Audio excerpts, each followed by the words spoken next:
Salut les geeks, bienvenue dans cette vidéo destinée à la résolution des travaux pratiques Packet Tracer du cours de CCNA 1. Et bien, comme d'habitude, nous allons nous rendre dans notre dossier CCNA 1 version 7.0.2 FR. Nous l'ouvrons. Nous allons au sous-dossier fichier du cours. Nous l'ouvrons. Et là, nous avons déjà résolu tous ces travaux pratiques ici. Ok. À présent, nous passons au travail pratique numéroté 4.6.5. On double-clique pour l'ouvrir.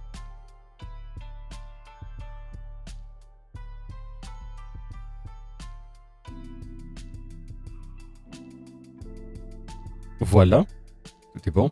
Alors le nom, comme d'habitude, c'est le code jaune. L'information additionnelle. Je suis très heureux de vous aider. Très bien. Un petit OK. Comme d'habitude, on va mettre notre présentation Packet Tracer. Je vais réduire ça à droite et puis le texte à gauche. Packet Tracer, connexion d'un LAN filaire et d'un LAN sans fil. Et là, nous avons la table d'adressage avec les différents périphériques, le cloud qui est là, le cloud, le modem câblé est là, câble modem, le routeur 0 est là. Le routeur 0, le routeur 1, et là le routeur 1, le routeur sans fil, donc wireless router, c'est ça. L'ordinateur familial, family PC, c'est ça. Le commutateur, switch, c'est ça. Un net à 4.pk, le serveur, c'est ça. Et puis le terminal de configuration est là. On monte un petit peu. Objectif, partie 1, c'est connecté au cloud. Partie 2, c'est connecté au routeur 0. Partie 3, connecter le périphérique restant. Partie 4, vérifier les connexions. Et puis partie 5, observer la topologie physique. Contexte, lorsque vous utilisez Packet Tracer dans le cadre d'un environnement de test de travail, vous devez savoir comment choisir le câble adéquat et connecter correctement le périphérique. Dans cet exercice, vous pourrez découvrir les configurations des périphériques dans Packet Tracer, sélectionnez le câble approprié en fonction de la configuration et connectez le périphérique. Enfin, vous explorerez la vue physique du réseau dans Packet Tracer. Instruction, partie 1, c'est connecter au cloud. Étape 1, connecter les clouds au routeur 0. Pour afficher les connexions disponibles, cliquez sur l'icône en forme d'éclair orange située sur le coin inférieur gauche de la fenêtre. L'icône en question, vous la connaissez, celle-ci. Cliquons dessus. Choisissez le câble adéquat pour relier les routeurs 0. L'interface donc face Ethernet 00, abrégé avec F00, au cloud Ethernet 6. Les clouds étant un type de commutateur, il faut utiliser une connexion par câble droit en cuivre. Si vous avez branché le câble adéquat, les voyants des câbles de ces derniers s'allument en vert. Donc on va connecter le cloud qui est là au routeur 0 qui est là. Et donc comme ce sont des équipements de nature différente, le routeur et les clouds, nous allons utiliser le câble droit. Le câble droit est là, Copper Thread Through. On clique dessus, on va sur le routeur, on cherche l'interface face Ethernet 00 est là. Et on va sur le cloud, on cherche l'interface Ethernet 6 qui est là. Alors regardez bien sur Completion, je n'ai pas encore cliqué. Quand je vais cliquer, on va venir directement ici, il y aura un pourcentage qui sera incrémenté. Alors, bingo, c'est bien fait, j'ai 12%. Parfait, donc faites attention, ou bien tirez un grand K à chaque fois que je résous un exercice, je vais répondre à une question, il y aura une implémentation des points. Preuve que j'ai bien connecté le câble. Étape 2, connecter le cloud au modem câble. Choisissez le câble adéquat pour relier le port coax 7 du cloud au port du modem. Alors déjà, on voit que le modem qui est là a une interface coax. Alors cette interface nous rappelle justement le câble coaxial. Et dans les types de connexion, le câble coaxial est ici. Juste là, on a écrit coax. Alors je clique sur ces câbles coaxiales. On commence par le cloud. On va regarder justement le port coax 7. Parce qu'on dit que c'est le port coax 7 du cloud. Ok. Je clique dessus. Coax 7 est là. Et puis je viens sur le modem. Je cherche le port 0. Le port 0, il est là. Ok. Parce que c'est un câble coaxial. Parfait. Alors 25%. Si vous avez branché le câble adéquat, les voyants, le câble s'allume en vert. Super. On monte un petit peu. Partie 2, connecter le routeur 0. Étape 1, connecter le routeur 0 au routeur R1. Choisissez le câble adéquat pour relier le port serial 00 du routeur 0 au port serial 00 du routeur R1. Utilisez l'un des câbles série disponibles. Si vous connectez le câble adéquat, le voyant de câble s'allume en vert. Alors ici, nous avons deux types de câbles. Les câbles série DTE, les câbles série DCE. Okay. Déjà, la petite différence, c'est que sur le câble série DCE, il y a juste comme une sorte d'horloge à côté là. Et pour faire simple, commençons encore au début, pour vous expliquer, vous utiliserez le câble série DCE lorsque vous voulez connecter un routeur à un autre équipement inter-réseau. En l'occurrence ici, lorsqu'on va connecter un routeur, le routeur 0 au routeur R1, on va utiliser donc le câble série DCE parce que ce câble sert à connecter un routeur à un autre équipement réseau. Ici en l'occurrence, nous avons le routeur 1. Et le câble série DTE, mais c'est pas demandé, vous l'utiliserez particulièrement lorsque vous devez connecter un routeur à un équipement final, par exemple à un ordinateur ou à un serveur. Alors dans le cas d'espèce, on va utiliser le câble série DCE que je vais cliquer parce que je vais connecter justement le routeur 0 au routeur R1. Et donc je vais chercher l'interface serial 00 du routeur 0. L'interface serial 00 est là. À l'interface serial, donc série 00 du routeur R1. Voilà, donc 00 est là. Voilà, je passe à 37%. Parfait. Étape 2, connecter le routeur 0 à NetAcad.pk.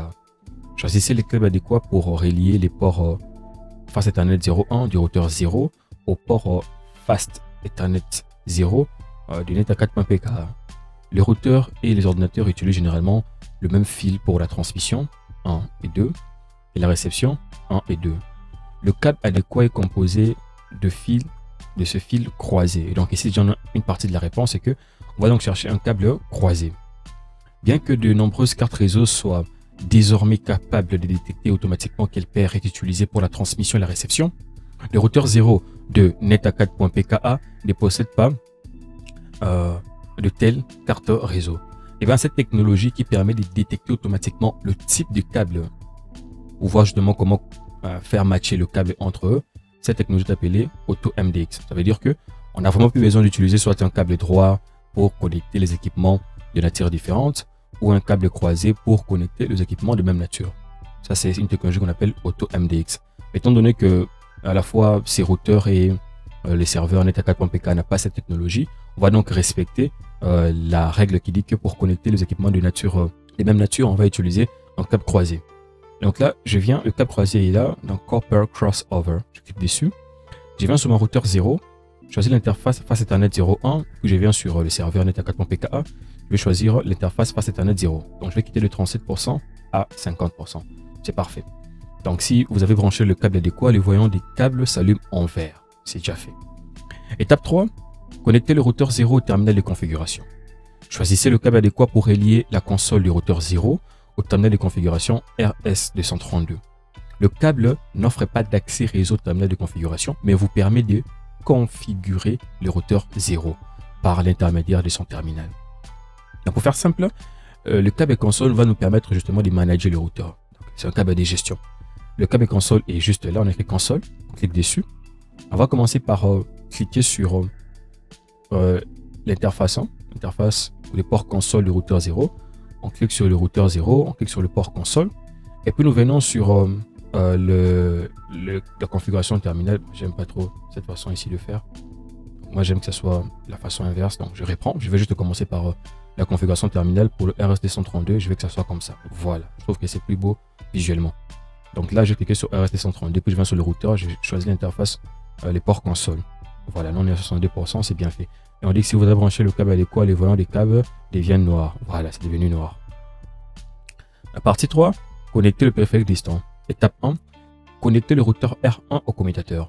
Choisissez le câble adéquat pour relier les ports Fast Ethernet 1.0 au routeur du routeur 1 au port Fast Ethernet 0.1 du commutateur. Vous savez brancher le câble adéquat des voyants, les câbles s'allument en vert. Attendez quelques secondes que le voyant passe de l'orange au vert.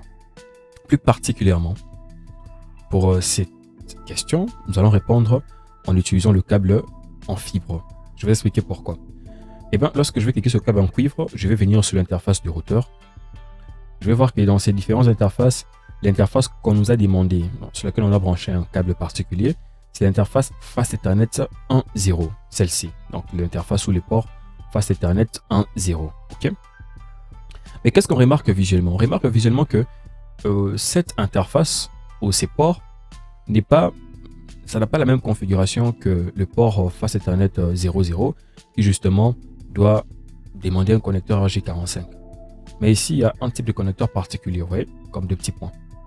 Alors ça, c'est un connecteur, peut être en ST, qui va nous permettre de brancher le câble en fibre optique. Okay? Donc voilà pourquoi j'ai sélectionné sur le câble en fibre optique, parce que là, c'est pour l'interface 1.0. Il n'y a qu'une seule interface. Donc là, je clique dessus pour les câbles en fibre optique. Je viens sur le switch également, je cherche l'interface 0.1. On voit aussi que là, c'est justement pour le câble en fibre optique. Et lorsque je branche, bingo, 75%. Donc là, ça montre que je suis bien connecté. Et on décide de brancher le câble adéquat, les voyants des câbles s'allument en vert. Attendez quelques secondes que le voyant passe de l'orange au vert. Donc ici, on va passer justement de l'orange au vert. Étape 2, connecter les modems câbles au routeur sans fil. Choisissez le câble adéquat pour relier le port en du modem câble au port internet du routeur sans fil. Si vous avez branché le câble adéquat, les voyants de câble s'allument en vert. Déjà, on revient à l'étape 1, on voit que pour la connexion du routeur au switch en utilisant le câble en fibre optique, là maintenant la connexion est effective parce que nous avons justement à la fois pour le routeur l'interface est allumée en vert, à la fois pour le switch l'interface aussi les voyants qui est allumé en vert. Alors on rentre à l'étape 2. Alors si nous voulons connecter un modem et un routeur, comme ce sont des équipements de nature différente, nous allons donc utiliser le câble droit. Le câble droit est là. Venons sur le modem. Alors sur le modem, on va chercher le port 1 qui est là. Et puis on vient sur le routeur. On va chercher le port internet. Ok. Voilà. On passe à 87%. Donc le port 1 c'était celui-ci, le modem. Et puis le port internet c'était celui-ci pour le routeur. Alors étape 3, connecter le routeur sans fil à l'ordinateur familial. Choisissez le câble adéquat pour relier le routeur sans fil 1 à l'ordinateur familial. Et si vous branchez le câble adéquat, les voyants de câble s'allument en vert. Alors particulièrement ici, on va utiliser un câble droit pour justement connecter le routeur sans fil à l'ordinateur familial. On va commencer par Ethernet 1 et puis nous venons sur l'ordinateur familial, on va cliquer sur Fast Ethernet 0. Ok. Et nous voulons justement communiquer avec les différents équipements qui seront dans ces réseaux. On va passer au vert dans pas très longtemps. Partie 4 maintenant, déjà on voit que nous avons 100%, preuve que nous avons bien connecté nos différents équipements dans cette topologie. Maintenant la partie 4, on va justement vérifier nos différentes connexions. Alors étape 1, tester la connexion de l'ordinateur familial à netacad.pka. Ouvrez la vue de commande de l'ordinateur familial et envoie une requête ping à netacad.pka. Donc là on vient sur l'ordinateur familial, on l'ouvre. On va donc aller sur, si je fais un petit peu ceci, on va envoyer une requête ping de l'ordinateur familial au serveur, bien sûr, netacad.pka. Donc, qu'est-ce que je vais faire? Je réduis un peu ceci, que ça se voit un peu plus clairement. Parce que c'est bien comme ça. Donc ici, on va aller sur desktop, et puis on va sur la vue des commandes, commande prompt. On va envoyer une requête ping à netacad.pka. Ok. On va donc chercher son adresse IP.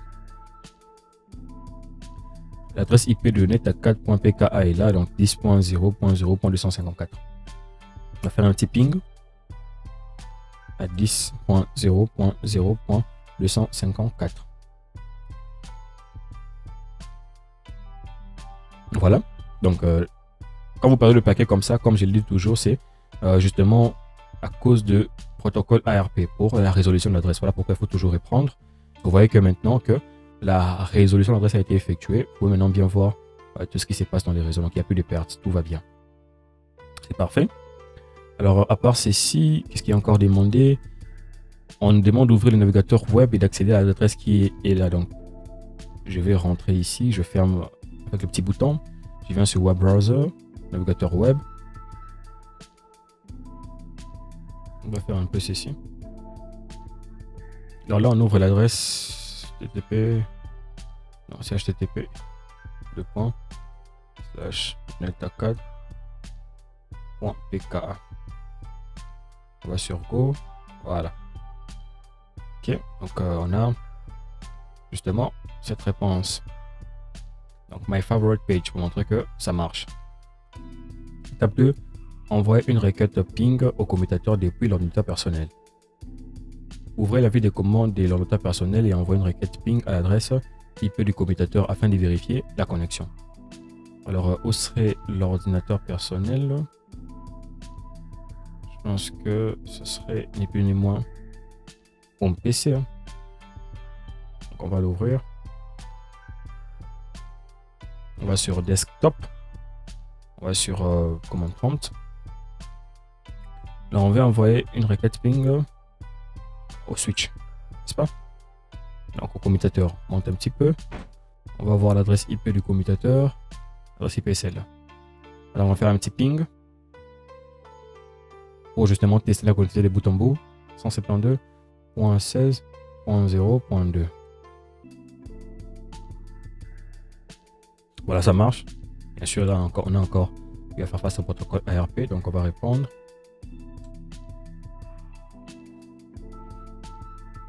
Voilà, c'est parfait. On continue parce que nous étions. On monte un petit peu, voilà. Nous menons ici. Étape 3, ouvrez le routeur 0 à partir du terminal de configuration. A. Ouvrez l'interface du terminal de configuration et accéder et accepter le paramètre par défaut. Appuyez sur Enter pour afficher l'invite de commande du routeur 0. Tapez Show IP Interface Brief pour afficher les états de l'interface. Donc on va aller étape par étape, comme ça. On va sur le terminal de configuration. On va sur Desktop. On va sur Terminal. On est sur OK. Alors ici, on descend un petit peu. On clique sur Enter. Voilà. Alors à partir d'ici, qu'est-ce qu'on va faire? On va donc entrer en mode d'exécution privilégiée. Donc avec la commande enable. Puis on va vérifier l'état des interfaces. Donc avec la commande show IP interface brief. Un petit enter. Voilà. Donc là, on remarque que le routeur que nous avons là, le routeur RA0, il y a bien évidemment une connexion. Comme je l'avais montré la fois passée, il y a une connexion au port Fast Ethernet 00 qui est active. Donc si on vient là, on va chercher où serait le port Fast Ethernet 00. Donc si je fais ça, oui, Fast Ethernet 00 est là. Voilà, le port et le statut s'est allumé, les protocoles également. Le statut s'est activé quoi. Les protocoles aussi s'est activé. Ok, l'adresse IP est celle-là. Donc c'est le port, l'interface Fast Ethernet 00. Alors Fast Ethernet 01, ça doit être celle-ci. Donc si on vient là, pour la 0, on voit que c'est activé, ok. L'adresse IP est là 10.0.0.1, l'état s'est activé, et puis le protocole également s'est activé. Puis on regarde l'interface série, celle-ci. Ok, si on vient là, on voit déjà qu'il y a un vert, hein, mais pour apporter la souris à côté, on voit que là aussi c'est bon. Voilà, donc là c'est activé, parfait.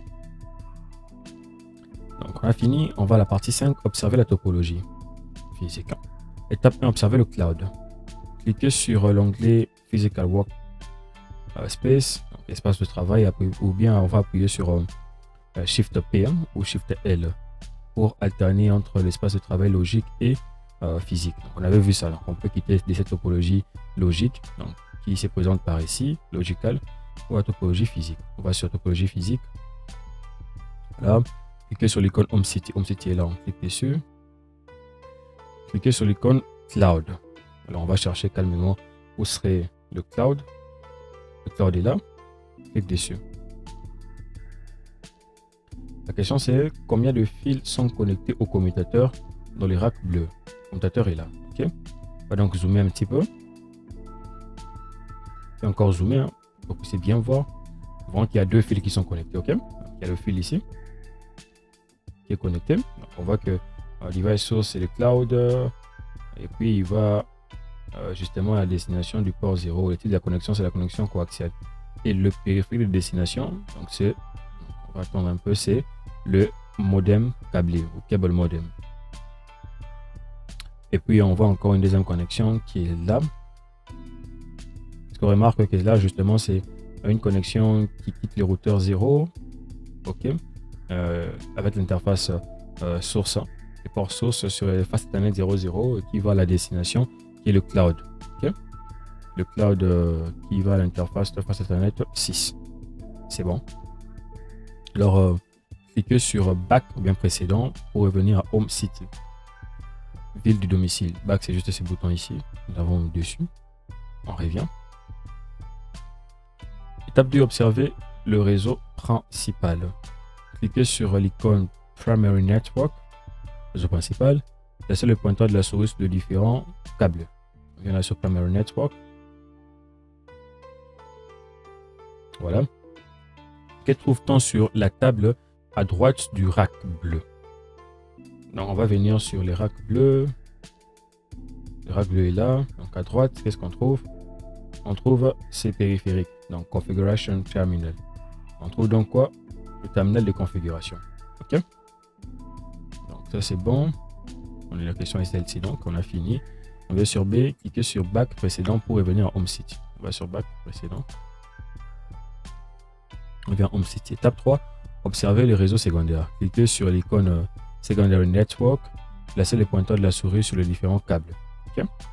On vient sur Secondary Network. On est là.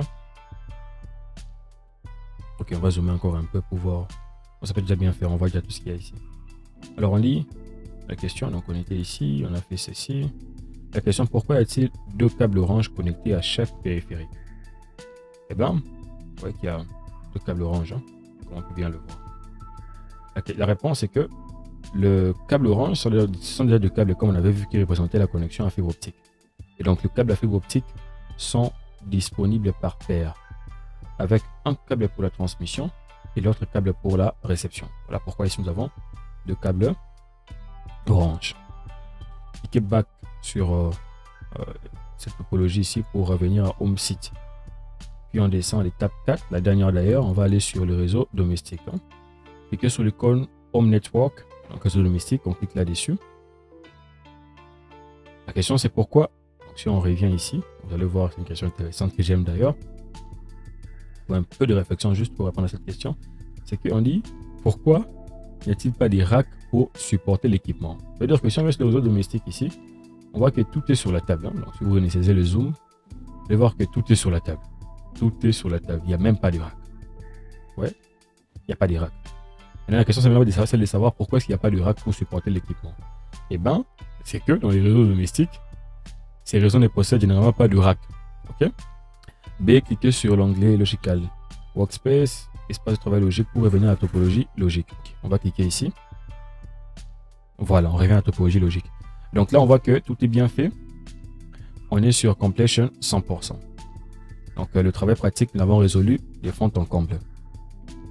Alors, c'est ici que prend fin la résolution de ce travail pratique. J'étais très heureux de vous le présenter. Si vous avez des questions, veuillez me le poser dans le commentaire. En attendant, je vous demande de me lâcher un gros pouce bleu, de vous abonner à la chaîne, de partager la vidéo. Merci et à la prochaine.